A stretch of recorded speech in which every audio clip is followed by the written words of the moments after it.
అదే చెప్పేది. అందుకే పూర్వీకులు పెద్దవాళ్ళు మా చింతనలో ఏం చెప్పేవారు, ఆడపిల్లని తెచ్చుకునేటప్పుడు 10 మంది ఇంట్లోంచి తెచ్చుకోండి అనేవారు. ఏమిటి దాని అర్థం? కష్ట నష్టాలు తెలుస్తాయని. అంతేగాని మూడు పిల్ల ఉండి ఒక పిల్లండి మీ ఇద్దరం ఉద్యోగం, మా అమ్మాయి హాస్టల్లో ఉంటుంది, వాళ్ళకి పాపం తెలియదు, వాళ్ళకి తప్పు కాదు అది, వాళ్ళకి జీవితం ఏం తెలుస్తుంది.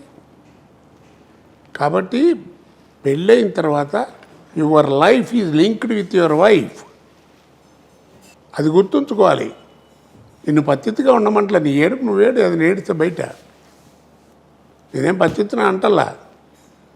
నాతో కనీసం ఇప్పుడు 60-70 మంది ఆడవాళ్ళు ఇంతమంది యాక్ట్ చేసి ఉంటారు కదా, వై విజయ్ గారు, అన్నపూర్ణమ్మ గారు, శ్రీలక్ష్మి, వీళ్ళంతా. మరి చూడండి, ఎవరినైనా అనమండి, వాళ్ళ టెలిఫోన్ నెంబర్ కూడా నా దగ్గర ఉండదు. షూటింగ్లో కూర్చుని చక్క ఏదో పిచ్చాపాటి మాట్లాడుకుంటూ ఉంటాం. దాన్ని ఇంకో రకంగా అనుకుంటే మనం ఏం చేయలేము. నువ్వు ఉండాల్సిన పద్ధతిలో నువ్వు ఉండు.